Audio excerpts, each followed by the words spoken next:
Hello, welcome to today's show. I'm Ivory LaNoue, and today's topic is everything in divine time. It may be a term you haven't heard before, but once we're done with today's show, I think that's going to help you a lot on your spiritual and personal journey. Before I begin, I want to say a special hello to my listeners in Milan. Thank you so much for being here week after week, and it just thrills me to know that you're part of my listening audience. Like I always say, if there's a topic you'd like me to cover, just let me know. My email is in the show description. Let's jump into this topic, though. This is actually a saying that at my business, Sedona Soul Sisters, that we say a lot, everything in divine time. And really, it's about managing expectations and learning to kind of go with the flow of God and the universe and not trying to control things so much. But have you ever wondered why something happens at a specific time in your life? Maybe you hoped it would happen sooner. Maybe you tried to make it happen sooner. Why did it happen when it did? And if you have thought about that, then this whole topic today might help you understand why certain things happen when they do. Divine timing, for those of you who haven't heard that term before, is a force that propels events in life to happen at the right moment and for an underlying reason. And that doesn't mean the moment you want it to, but the moment it's supposed to happen. If you're curious as to how this force works and what rules govern it are, then keep listening, because I'm going to go into that and I'm going to give you some examples from my life. I love storytelling. I think there's a lot of power in storytelling. So let's start first off. What is divine timing and how does divine timing work? It is the belief that everything occurs exactly when it is supposed to. And I have to tell you, I've long believed that that is exactly the truth. By accepting this idea, you have to accept that everything that happens in our life, from the most ordinary moments to even mundane events to the most extraordinary, drastic changes that occur, everything is controlled by something that is more powerful than all actions we can undertake to control our own life. As humans, we yearn to control things. And I'm here to tell you, I'm a Virgo with OCD. I struggle with control issues. I will tell you, I should put a little button on my shirt. But although we want to be in charge of every little aspect of our own life, absolute control is impossible to have. Doesn't matter how much money or power you have, you do not have absolute control.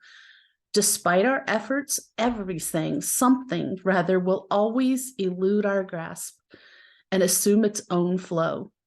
Not being able to assume dominance over certain moments or choices can be a frustrating experience. And yeah, it leads to disappointment and worry. We fret. We're like, oh, I want this to happen. On a daily basis with my work, the biggest reason that I deal with this with clients is they're looking for their life purpose. They know they have one, they have a mission, but they haven't discovered it yet, and they want it to know it now.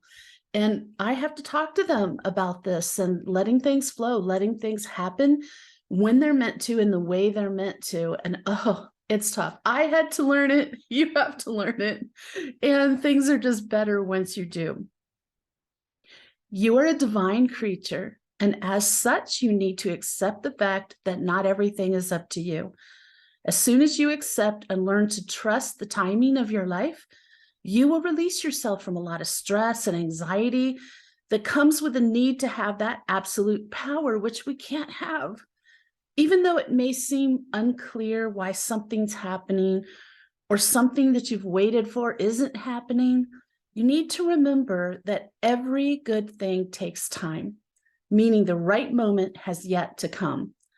So I'm going to tell you a little story about this, and I actually shared it with a client yesterday because she brought up a subject related to this, and that is that you cannot make yourself experience something or know something before you're meant to. And this is really funny. Like, I shake my head and laugh when I think about it, but I was born with the ability to see and hear spirit. And that's something that's happened my whole life.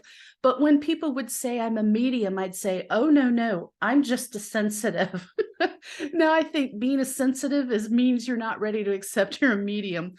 But what happened was I was watching an episode of The Long Island Medium, and Teresa was talking about her childhood and some things that happened to her. And my boyfriend at the time said, Ivory, that sounds like your childhood. And I'm not kidding you. Like, I had a huge epiphany moment.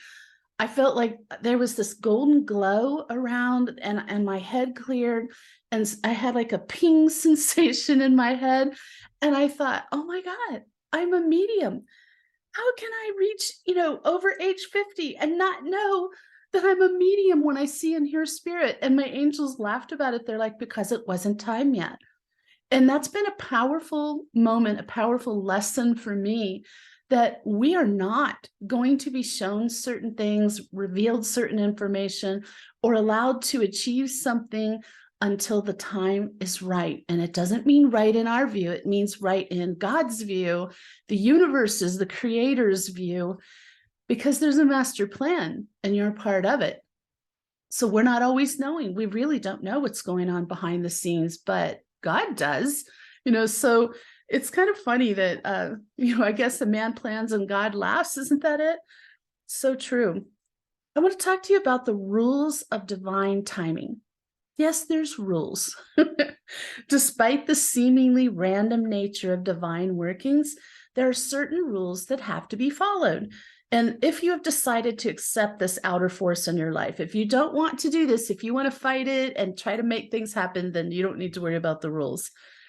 If you found yourself in a situation when you've waited or you've worked really hard towards something only to give up when it finally gave up on you, wait a minute, you give up on it and finally that thing happens. Let me get this straight here. My tongue got all confused. So you try and try, nothing's happening. You give up and boom, the door opens. That is the universe giving you what you need when you're ready for it. Not when you want it, not when you hope to have it, not when you plan to have it, when you're ready for it. And sometimes we think we're ready and God disagrees. Not one moment sooner will things be allowed to happen. So guide yourself by these rules and you trust the universe to do the rest for you. You cannot force your way through many things, and particularly when it comes to your spirituality and spiritual gifts. I work with a lot of people who are wanting to connect with their angels. That's the core of my work. They want to feel, hear, and see their angels. And sometimes one of those skills happens immediately, but usually it takes work. And I have to tell them again and again, it's not going to happen until you are ready. Oh, no, I'm ready. No, not till you think you're ready, till the universe or God believes you're ready. And then all of a sudden, whatever that interior barrier is that was keeping you from being able to do that goes away. So learn to be patient. That's an important thing here. Learn to be patient. It is one of the hardest virtues to obtain and let alone hang on to. It requires immense self-control and it requires dedication to achieve that state of calm expectancy. You know good things are going to happen. You've worked towards what you want, your goal, and you've prepared yourself for it, and you know you'll get there. And so you calmly continue working toward it, knowing when things are meant to happen, when you're ready, it will happen. You can practice this on a regular basis, practice it with little things and just sort of let go a little bit. I can remember back, I worked at a psychiatric hospital starting in 92. And that first year there, a new friend there gave me this printed sheet that was a poem called Letting Go. And I kept that. I probably still have that somewhere. I bet I do. It's a poem about letting go. And we had been talking about it at lunch, how hard it is sometimes to let go and just trust. And so even back then, like 92, like it was put in my face by a dear friend. And I posted that in my workspace. I made a copy and posted it at my house. And I would read that thing regularly. And I feel like that was the moment that really started me on my journey to trust divine timing. And I felt like I stopped being so anxious then. That was not the end of my anxiety, but it really helped me stop the worst of it. Um, it's understand that all events are going to happen when they're meant to. And once you manage to gain the patience, you're going to be able to see why certain things take a long time to happen. If you're wondering why you've been waiting for so long for a promotion you're confident you deserve, that's just one example, you'll soon see that the universe might be keeping something better in store for you that you couldn't have even imagined. I've learned that the angels have a million ways of accomplishing a goal we could never think of. So I always ask them, please help me achieve this. And then I don't give them specifics by doing this in this way. I let them figure it out because they just have all these varying avenues we don't have or can't even see. The next thing is to trust in divine timing, perfect timing. Trusting the universe with choosing the timing for everything that is supposed to happen is not easy to do. It requires a leap of faith on your part. All events in our lives are supposed to occur at a predetermined point in time, and rushing these events won't help, nor can they be escaped from if they're meant to happen. Sometimes, for example, we might believe we are supposed to stay single for a certain amount of time after a breakup. But it might just happen that a week later, you meet a person you feel this very strong bond with, possibly a twin flame. And these are simply the way that divine timing things work out sometimes. Here's one for you. I wasn't one of those little girls who fantasized about getting married and having babies. I had nothing against that, but I thought about having a career. I wanted to sing professionally, which I did, and I still do off and on. I wanted to do that, and that's what my focus was, and never thought about it. I was the first of my friends to get married, the first of my friends to have a child. I was a really young mom, and I just think it's funny because that's a perfect example of divine timing. I thought that I was supposed to do one thing, and God's like, no, honey, here's what's happening for you right now.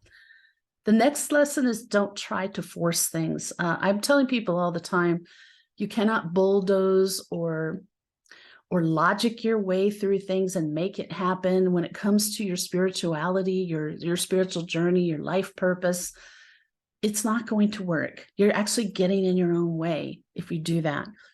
When you force others into being there for you, the only thing you can expect is disappointment.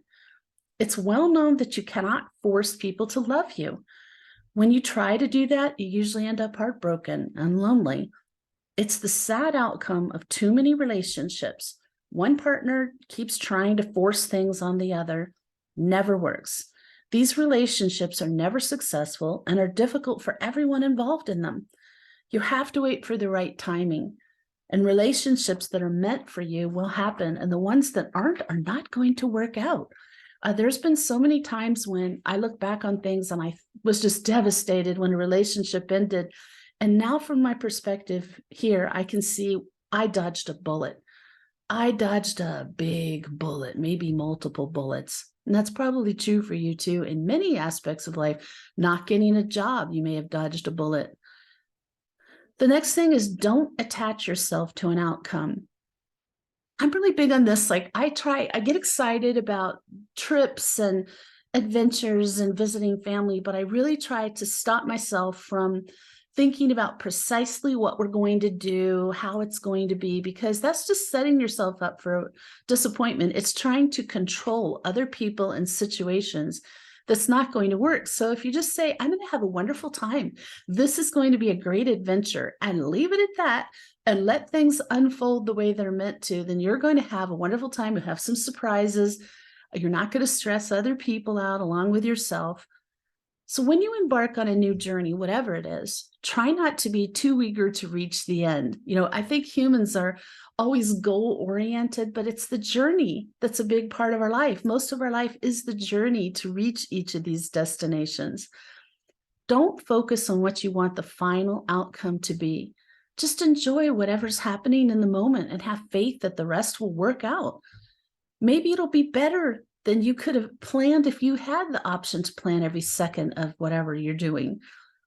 It's a very difficult rule to follow, especially when it comes to romantic relationships.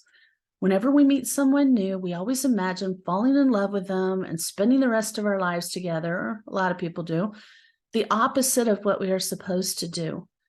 If two people are destined to be together, the universe will make it work when they are ready for it. And boy, for all of you who are looking for your soulmate, your twin flame, relax. If it's meant to happen in this lifetime, particularly the twin flame thing, which is rare, it'll happen. The universe will make sure it happens. God will bring you two together. And if it's not, it's okay. You've got soulmates out there. Be on the lookout for soulmates. And if you don't find one that's going to work out, look for a wonderful person you can have a great relationship with. The next is fate versus free will. How do those two things relate to divine timing? In order to understand how events in our lives are organized and predetermined, we also need to consider fate and free will. Free will only extends as far as our own actions and reactions to events happening around us. Fate is what determines the events that will inevitably happen to us. There's nothing we can do to change the course of these events or prevent them from happening.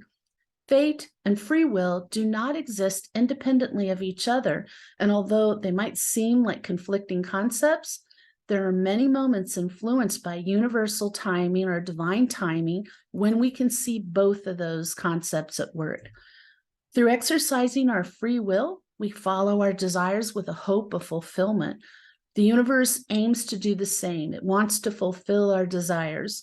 The only difference is the pace the universe is moving in order to achieve excitement at the perfect time. So you are going to be waiting and you are going to have some frustration. So learn to distract your mind, distract your thought. And I like to remind myself, everything in divine time. It always just brings me like this whoosh of peace. And I feel myself not stressing. The anxiety kind of melts away. And I just feel that trust. And I know at this point, I can trust God, my angels, the universe is going to get me through. It's all going to be fine in ways I could never even imagine. How do you learn to trust divine timing? Wow, that's really a big one because how do you learn to trust your hearing your angels? How do you learn to trust your own intuition? All of those things require an active approach to it, that you're really trying to make some headway, not just letting it happen. You must have faith and not question the events taking place around you. They're meant to happen. You might want to take a look at maybe why did that happen? What did you gain or learn from it? The only thing you need to remember is that the universe always has your best interest at heart. And even though it doesn't always give you what you want, it will always make sure that you have what you need. And I interchange this God, angels, something I do every single day is I thank the angels for everything they do. I thank them for bringing prosperity of all kinds, abundance into my life, and for a good home, safe home to live in, and wonderful family and friends. But even more so when I have doubt, when things are scary, I'm reading the news, which I don't try not to do too much of, but I read the news and all these negative predictions about the economy. And then I stop and I say, and I let myself feel it in my heart. And I'll say, angels, you've got me this far. You've had my back. You've got me through some really, really rough times. I know you're not going to drop now. You're going to keep watching my back. You've got me. I know that. I feel it. I'm doing everything I can to follow their guidance. They've led me to living in this area, to doing this work, to doing this podcast, to writing my book. I've done everything they've asked me to do, and I continue to do that every day. And so I trust, as long as I keep following the guidance put before me by God and the angels, they're going to keep watching over me and my needs will be met. That doesn't mean everything I want will be met. But part of being an adult and maturing is realizing the difference between wants and needs. My needs are met. And I'm very grateful indeed. Okay, so Can you influence divine timing? Oh, that's the control issue popping up again. These are questions people sent me in regard to today's topic, and I love it. The only way you can influence divine timing is by embracing it and letting it carry out its intended purpose. Follow the rules and you will see the results, how you have enabled things to flow smoothly without any restrictions. Because again, if you are trying to force things to happen or not to happen, if you are fretting, if you're trying to logic your way through it, you are getting in your way. You are changing your energy in a negative way that repels good things happening to you. It stops you from moving forward in the way you're meant to. Another question is, what happens when you trust the universe or God? When you put your faith in the universe, things start to feel right. You can tell that things are happening for a reason. You might not like the reason. Nobody says you're going to like all the reasons, but they're happening for a reason. And your intuition will allow you to finally relax and enjoy life. There's so much that, you can control a lot, but the things that you can't, that hasn't been working, and just letting go, there's such peace in that. And then you can enjoy the rest of your life. You can relax more. So what happens if you don't follow the rules of divine timing? Good question. If you don't follow these rules, your life can be filled with stress, anxiety, and kind of over anticipation of what's going to come. You're not living in the moment. You're not enjoying the now. By not following the rules, you make it difficult for divine forces to provide you what is meant for you. And I say this with great importance to those of you who particularly are looking for your life purpose. Maybe you've worked in a corporate job or a more mundane type job, and you want to go into spiritual work of some kind, or something that your heart's really calling you to help people. Super important with this. You've got to get out of your own way. You have got to just trust that God and the angels, the universe, they're all watching, they're all guiding you, they're all opening the doors when they're meant to open. Just a kind of a last thought with this, the divine forces that govern our existence have to be embraced in order to allow them to have the maximum positive effect on our life. The only things you need to do are trust the timing of your life, let go of your worries, embrace that change is a part of life, and wait patiently for things that are inevitably to come. I always say, and it's kind of maybe seems a little contrary to today's show, how we really only have control over ourselves, not other people. But now you know from today's episode, we don't even have 100% control over ourselves, not over our life. So I hope that this helps you relax a little bit, take a different look at how things are going, why things may be slow, why it may be taking a long time for you to reach your goal, to find your answer, and just relax about it. And I want you to practice saying out loud, everything in divine time, and just feel the angels and God just wrapping energy around you and calming you down. I say this sometimes once a day when I'm stressed. I don't need to say it very much anymore because I just live in trust that everything's going to be fine. There's times I worry. I'm only human. I worry and I fret, and I try to channel it into healing others and to sending energy out into the world to make it a more peaceful, calm, loving, accepting place. I don't want to waste our energy. I don't want to waste my energy just worrying about things that might never happen. And I don't want you to either. So I hope today's show has been helpful for you. This was the last live show I'm doing. They'll be pre-recorded from now on. Next Sunday's topic is choosing our parents before birth. I am so excited about this episode. It's funny because it came up in a reading yesterday, and then it came up in a conversation last night. And I know that it's kind of a hot topic and not a lot of people talking about it. So I think you'll really enjoy this and find out how that process works, and it'll give you a new perspective on your own life. In the meantime, may your angels surround you. May your angels protect you every moment, every day of your life. I'll see you next week.